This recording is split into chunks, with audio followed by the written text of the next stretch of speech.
This is going to be the only video like that you actually need in order to set this foundation right, to set it properly, to actually get yourself to the point where 6 months back from now, you're going to look at this video and be like, wow, that spot everything. Because truthfully, it's never really been easier to access the information that we need in order to get to the next level. The reason why people are not hitting 10k months already is not because they don't have the information to do so, it's because they are not the person that they need to be just yet. So it's all fun and games and be like, okay, so I need to level up. I need to adopt that identity of someone already making 10k a month, but how do I do that? And that's what this video is all about. It's about breaking limiting beliefs that are going to stop you from becoming top 1%. And it's to build you into the type of person that actually deserves the results in the first place. Now, even if you've never believed that you could earn 100k per year, even if you're starting out completely brand new to this industry, you've got zero skills, you know nothing. By the end of this course module, you're going to understand exactly who you must become, how you must think, what habits you need to adopt, what behaviors destroy your octoritis, and how to make it unreasonable for you not to win. Understand, first and foremost, boys, is like you are not alone in the situation that you're in right now. At the moment, you're probably broke, or you're probably making less than like 3k a month as a set. You're not making that much money. You're making what, maybe 30k a year, maybe less, maybe a little bit more, but it's nothing crazy. Like, you're definitely not living the dream just yet. But what you need to understand is that everyone that you see in alpha setters that is already achieving 5 to 10k a month, they all started in your exact position, myself included. Big emphasis on that one because I was there. I was working in an Amazon warehouse, slaving away at this shitty job that I absolutely disgusted. I hated it. I was working at Nando's, being that little slave behind there, making the chicken on the grill, getting paid £9.20 an hour working at Nando's. I mean, my first job, I was making bloody £4.20 an hour. It's like, if they can do it, if all of these other alpha sets can do it, and if I can do it, there is absolutely no reason why you can't do the same. That is the first mindset. That's the first belief that you have to have. Belief is a powerful thing. Because I believe that belief is the core determining factor of what position you are going to end up in life. Your life, as it stands right now, is a combination of all your beliefs combined. If you believe it's part of your core values that you need to work your hardest possible, you need to invest in yourself to find the right mentors, you need to surround yourself with winners, and you need to do the work day in, day out and make it unreasonable for you not to win. If those were your beliefs, then you would already be doing a lot better than you are now. If your beliefs that men are supposed to provide for their mum by the time they're 23 years old and pay off their stepdad's mortgage, if that was your belief system, you was raised throughout life with that expectation that this is expected of me by the time I'm 23, truthfully, you would have done that. Beliefs is the most powerful thing because our subconscious beliefs are the things that dictate what we do on a day-to-day basis. I brush my teeth before I go to bed because I believe that you have to brush your teeth twice a day in order to maintain healthy teeth. There's some people that disagree with that. The Maasai tribe out here using the Miswet sticks, they disagree, they don't do that. But I do that because that's what I believe, that's what I've been taught. So belief is the most powerful thing here.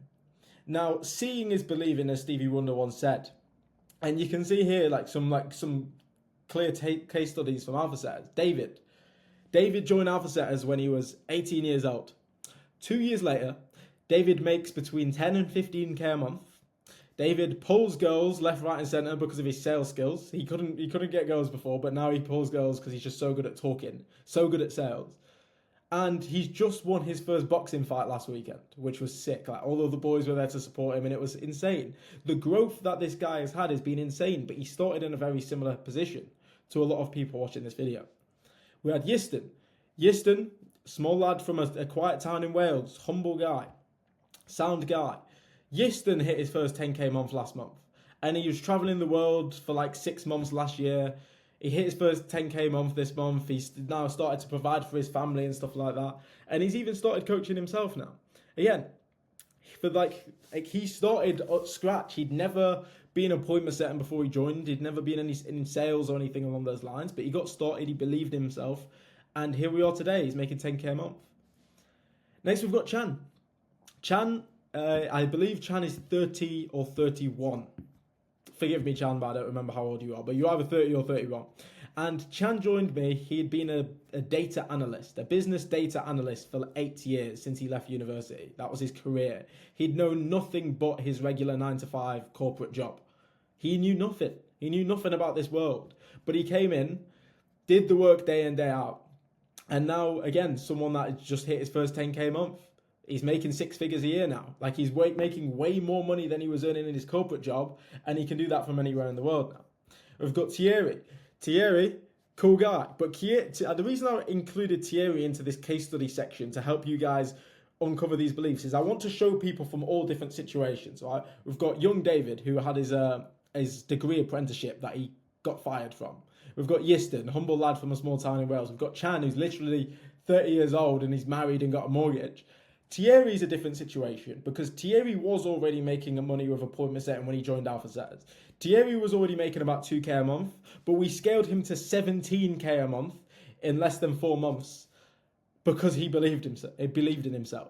He adopted that identity of a winner, and it shows in his work. It shows in his energy. You know, that you could tell as soon as you get on a call with Thierry, or even if you look at his content on Instagram, that he's got a level of self-belief that carried him there. Now, that's not that you're not just born with that level of self-belief. It's built brick by brick, and that's what we're going to cover in this video. And then the last case study here is Chris. Now, Chris is from Croatia, right? He's from Croatia. He's from a Balkan country. Like the average wage in Croatia, I think Chris told me, was about 800 euros a month or something along those lines, which is crazy to me because Chris makes 10 times that amount of money. Chris is making 6 figures. He's making 10 times the average salary in Croatia. But one thing about Chris is, like, he had a very difficult first month in appointment setting, but he always believed in himself. And you'll be able to, as soon as you talk to Chris, you'll be able to get a sense of self-belief from the guy. His habits dialed in. You can see that he looks fresh. He's dressed appropriately. You look at all of these people and you can tell one thing in common, that they definitely have the identity of someone that is making 10K a month. If I tell you any of these guys are making 10K a month, it's very believable just by looking at them. One thing that you'll instantly be able to see with all of these guys and all of the other top performers in Alpha Setters right now is the way that they carry themselves, something called Octoritis. And this is the core lesson that I'm going to be delivering today. And it's not something that you're going to see anywhere else in this high ticket sales space. No one else is, you're never going to hear anyone else talking about Octoritas. But that is, I think, what makes Alpha Setters Alpha Setters. I think this is the thing that separates us from all of the other little snowflakes in the market. There's a lot of princesses coming into the online space. As Alpha Setters, it's our job to be built different. And Octoritis is going to be our differentiating factor. So make sure to take notes, boys. So Octoritis is the Roman word for commanding presence, similar to the modern day word for aura. So commanding presence is the literal translation, but realistically, the word, what it means is your aura, your energy. Like when you walk into a room, like, can people feel your presence? Can they feel your confidence? Can they tell that you are about it? You're not full of shit. You're not talking a load of rubbish, saying that you're good when realistically you're not good. Like, you mean what you say. You are good. The results speak for themselves, and you're not trying to prove yourself to anybody. That's what Octoritis is. It's your aura. All of the most successful people in the world believed that they would succeed long before they were actually successful. They already had the identity of successful. Our brains love to prove ourselves right, so the focus is on building the successful identity so that your subconscious brain can fight alongside us towards our goals rather than holding us back through limiting beliefs and excuses. The main thing that holds people back is their own subconscious brain. Their brain's not even on their side. So what we're going to do today, and the reason why we're talking about Octoritis, the reason why we're talking about all of this stuff, is we want our subconscious brain to be on our side. Because once subconsciously you see yourself as a winner, you see yourself as a great guy who works hard, gets everything he wants, and he won't let anything get in his way, your brain's just going to keep on proving you right. And at that point, it becomes hard to lose. So the first lesson, the first takeaway here is there's 3 different mentalities that you can have in the sales industry. Because this is sales. It's like, yes, it's making money online, but strip it down to the baseline, it's a sales job. That's realistically what it is. It's an online remote sales job. There's 3 types of mindsets you can have. You can have the victim mentality. A victim mentality, we all know what a victim mentality looks like. We've all been around those people. It is gay as fuck. The victims, it's never their fault.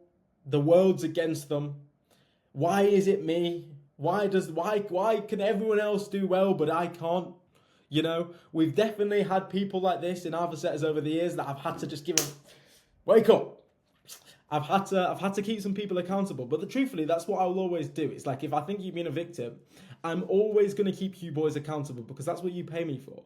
You know, you're not joining some like £50 course in a bio. Like, this is not cheap. Like, it's my job to keep you accountable. I myself find myself being a victim sometimes. Like, it's not the end of the world. Sometimes we just get negged. Sometimes it's just easy to blame outside circumstances. We all do it. We are all a victim to the victim mentality sometimes.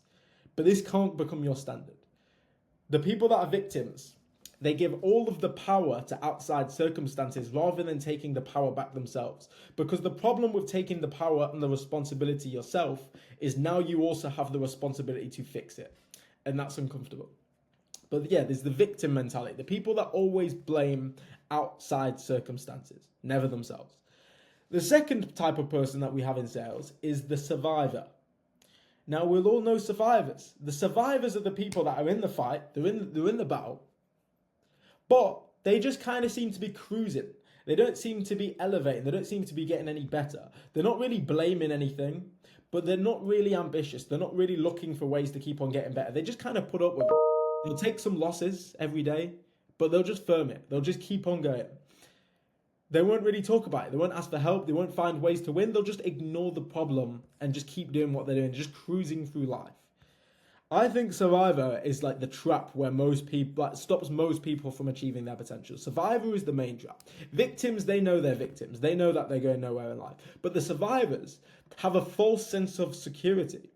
They have this ability to get comfortable, even though there's so many people around them doing great things. It's crazy. But this is also something that you've got to look out for. And the next thing is the conqueror mentality. Now, there's a saying that if you take 100 men to war, realistically, 90 of them probably shouldn't even be there. That's the victims. 90 of them, they probably shouldn't even be on the battlefield. 9 of those people are the survivors. 9 of those people are going to get the work done. They're going to do a good amount. 90% of people are just wasting time. 10% of people, they're going to do all right. They're in the fight. But then there's that 1% of people, that one person on that battlefield that is just a Rambo that's taking out everybody. That one guy, that one soldier is the person that is actually going to drive the needle forward, the conqueror. Now, conqueror is a good one because I am someone that I like to study a lot of the conquerors of the past. I like to study Julius Caesar. I like to study Genghis Khan, Alexander the Great. I like to study these people because there's a lot of lessons that you can learn from them, especially around the mindset thing. But one common characteristic of conquerors, the conqueror mentality, is that you always take full accountability. Everything is your fault. Everything. Everything. Everything is your fault. But when it's your fault, that opens up the possibility that you can do something about it. The more self-aware that you are, and the more you keep yourself accountable, the more that you're going to get better and improve as a person. Now, the reason why not everyone adopts the conqueror mentality is because it's uncomfortable. Everyone knows that a conqueror mentality is going to drive me much further towards my goals than a victim one. But a victim one is comfortable. A conqueror one is difficult because you've got to confront your own ego. But the truth is, it goes down to the question, well, what do you have to sacrifice in order to be successful? Well, realistically, you've got to sacrifice comfort in the present moment for an amazing life in the future and for your family. I don't really consider that a sacrifice. Do you guys consider that a sacrifice? Like having to sacrifice comfort in the present moment to be able to live your dream life, achieve everything you wanted to achieve in life, retire your mum, pay your stepdad's mortgage, make sure your girlfriend never has to work a day in her life, and your kids have got an amazing foundation, an amazing start to life, and they've actually got a good dad that they can look up to. Is that a sacrifice? I think not. So in Alpha Setters, the main thing that we want to focus on here is being a conqueror. Being a conqueror comes with building your octoritis. So in order to become a conqueror, every conqueror had octoritis by definition. So how do we build our optoritis? Because this is the main thing. How do we build your character, your aura, to the point where winning becomes effortless? The first thing that we need to focus on is building a top 1% skill set. Like, you have to have the mindset coming into this industry. It's like you're not here to take part. You're not here to just be an average sales rep. Because truthfully, if I'll be completely honest, boys, I'm absolutely baffled. I don't even know where all of these appointment setters are coming from. It's like the market is so saturated but so unsaturated at the same time, and it's a bit confusing because there's never been more appointment setters on Instagram. There's people that message me every single day with terrible outreach messages asking to be my appointment setter. Every day. So many setters. But there's a massive problem in the market that none of them are good. Like, I would actually consider it a problem, a supply and demand problem. That there's so many good opportunities, but there's not enough good setters. There's not enough of us in the market right now. And what that does is it gives opportunity for you guys if you get good. Because the truth is, if you actually do become a top 1% appointment setter, companies are going to be fighting over hiring you. Like, companies are actually going to start trying to poach you from their competitors. They want you, they're willing to pay you more if you come and join us rather than working for him. Like, that is actually the state of the market right now, because talent is the number one thing that drives a business. So if you focus on getting really, really good at the skill to the point where you think that you're better than everybody else, it's going to be unreasonable for you not to be successful. You're going to land the dream client. You're going to land that client that will pay you 10K a month. Just one client. Like, I've seen it. Like, going back earlier, like Thierry. Thierry made 17K in a month just as a setter. Not in setter management, not in coaching, but as a setter. He joined us on 2K a month. He scaled to 17. Right? But that's because he built a top 1% skill set. He was showing up to his one-on-one coaching calls with me and Yomi every week. If Thierry didn't reach out to us for his weekly coaching call, I would probably think he was dead. And I'd have to start contacting family members. I'd message his brother on Instagram, be like, where's Thierry? Is he dead? Is he okay? Is he alive? So that's the first thing. It's like, if you want to build a top 1% skill set, you make sure that you're putting in the effort to learn. Show up to your coaching calls, boys. Fill out your KPI sheets from your CSM. Make sure that you're actually like paying attention to these daily report forms that your designated setter manager is giving you, because these are all things that gives us the data to be able to tell you exactly where you need to improve, and that will help us customize our coaching for you when we get on our one-on-one coaching calls to make sure that it is tailored, it is efficient, to give you everything that you need in order to develop that top 1% skill set. Everyone's different at different areas. Like, everyone's good at different areas. Everyone's naturally better at different things. But by making sure you do everything, you're showing up to the group calls, you're showing up to your one-on-ones, you're asking me and your designated set manager, you're asking them lots of questions. You're filling out the daily report form with your designated set manager so that we've got that data in order to help you. If you're doing all of these things, then it's unreasonable that you're not going to be successful. Right? It's the same way as well. It's like, for the two-day in-person event, when you come and spend 2 days with me and you get the photo shoot and everything to make your Instagram look good. It's like, but if you show up and you look sloppy, well, then automatically you're not going to get as much out of the photo shoot and your Instagram's going to look sloppy. If you show up and you don't have a load of questions ready for me for those 2 days that we're going to spend together, and you're just kind of there for the vibes, it's like you're not going to get as much out of it. So in order to build a top 1% skill set, what you need to do, the main thing that you need to do, is have intention with everything that you do. Have intention with the coaching calls, have intention with your questions. Just really make it your effort to be the top 1% student in order to develop the top 1% skill set. The next thing that you need to focus on is your habits.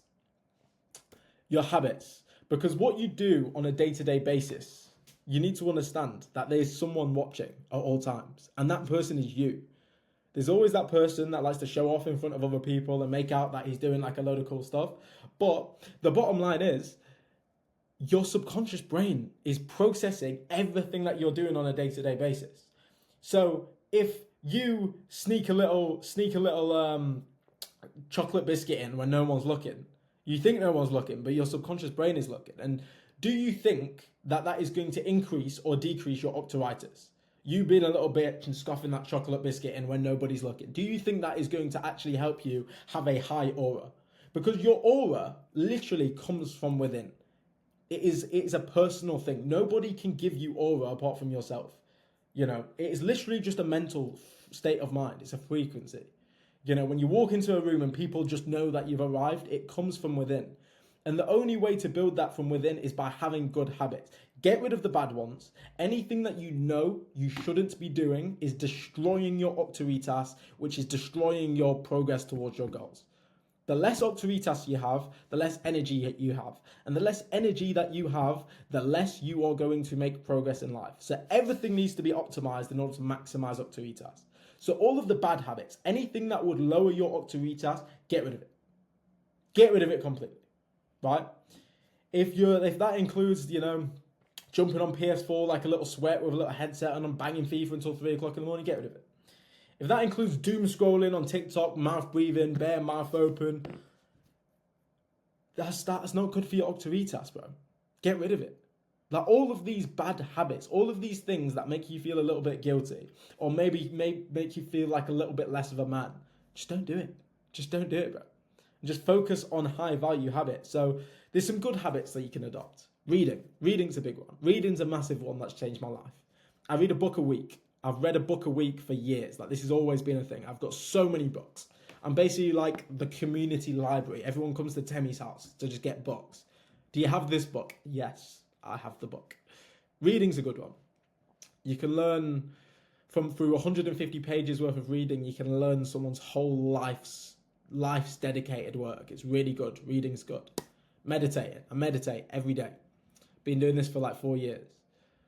But the biggest habit that I recommend doing, the biggest habit that you can do is setting yourself goals to complete every day. And this is very good for Octaritis. Very good. So it's like every day on my little notebook, I set myself goals. It's like a to-do list. It's called daily objectives, right? It's called daily objectives. And what I'm doing in these daily objectives is before I go to bed, I will write down tick boxes and a list of everything that I need to get done tomorrow. And I write little tick boxes next to each one because as I complete the objectives, I'm going to tick it off. I'm going to tick it off as I go down the list, right? I'm going to tick it off. And the great thing about that is it produces like a little dopamine hit. Every time you tick one of these boxes, you get a little bit of a dopamine hit, which gives you more momentum to keep on tackling the day. You're gaining Octaritis as the day goes on. What I also do is I write like a little pre-fight note. So this is like a note to my future self. So for example, early morning education to set the tone, prepare for a seriously violent day. That's just a little note for me to read tomorrow morning when I wake up, when I'm about to start tackling my objectives. I've got a little note there to just give me some advice for the day. And then also what I like to do is I like to write a post-fight note, which is like a little after action report. So post-fight, this is after I've completed my objectives, when I've finished for the day. For example, great start to the day with the 7 a.m. wake up, straight into a YouTube vid. Lost momentum after being out with everyone midday. So now I've got a little bit of feedback for myself. I lost a little bit of momentum by going out with everyone midday. Maybe I should not go out with everyone midday next time and leave it until the evening, for example. So I'm basically making like a daily log, and it's a to-do list. And the reason this is important is because you're going to get Octaritis every single day. Because I've been doing this for the last 4 or 5 years. Every single day, no matter what, I write my objectives. And no matter what, I'm not allowed to go to sleep until my objectives are complete. I'm not allowed to sleep. And there's never been a day in the last 5 years where I've actually not done my daily objectives before I go to sleep. Now imagine a world where you do everything that you said you was going to do, day in, day out. One, imagine how much further ahead in life you would be today if for the last 5 years you'd done every single thing that you said you was going to do. Number two, well, imagine how much Octaritas you are going to have knowing that you work harder than everyone else. That you are the type of man that does what you're going to say you're going to do. That gives you a lot of Octaritas. And that is what I'm carrying with me day in, day out. It's what David Goggins likes to refer to as his cookie jar. Because it's like you get to a point where winning becomes so normal, you start to stack up so many wins, that if you ever feel self-doubt, you just remember back to all those wins. I've got 4 years worth of wins. Every day is a win. And that's all stacking up in my Octaritis, which helps me have the energy that I need in order to go out there and conquer. Now, the next thing is setting high standards. Set high standards for yourself. Again, the top 1% is what we're aiming at here. We're not aiming to just be some bottom of the barrel, average 2 to 3K a month appointment set. It's like, set high standards, bro. Set high standards for your workload on a day-to-day basis. When doing those daily objectives, don't let yourself off. Set yourself a lot of objectives. Make it hard. Set the standard that you work harder than everyone else. Set the standard in everything in your life. It's like how you do one thing is how you do everything. Spend quality time where you go. Smash the gym. Get in the boxing gym and train harder than every single person in that room. Show up to more group calls than anyone else and ask the best questions. You know, make sure that when you come to that 2-day one-on-one with me, when getting started in the program, make sure you look fresh. You look super fresh. You've got a fresh trim. You're well groomed. You're wearing fresh clothes. So that photo shoot that's going to go on your Instagram, it's going to look better. Set high standards for everything that you do. And if you set yourself high standards, that's when you start to encounter something called the compounding effect. The compounding effect states that if you were to get just 1% better every single day, that by the end of a year, you'd be 36 times better. That is what you need to go out there and do. If you really, really want to smash it, you really want to maximize your octaritis and build the identity of someone that is truly ready to start winning, you do those 3 things. You focus on those. You will gain more aura, you will gain more energy, and you will start to attract more results. A lot of people fall short because they're just chasing something without becoming the type of person that deserves it. What I want you guys to do as alpha setters. Alpha setters, we're not out here, we're not needy. We don't need to hit these things. These things are just definitely, undeniably going to come to us as long as we become the type of person that deserves it. Very important course module. Make sure to take notes. If you didn't take notes, then go back and take notes because you need to. This video is going to carry on with you for the rest of your appointment setting journey. I want this video to stick with you. I always want you to remember that term octaritas, that Roman word for aura, because nobody talks about this, but sales is literally just an energy transfer. Your energy determines everything, and if you've got more aura, then that's the definition of a magnetic personality. Magnets attract things. We all know that one guy that's got a magnetic personality and he just seems to get opportunities out of nowhere. That's who you need to become, boys, if you want to be successful. That's all for this video, boys. Keep grinding.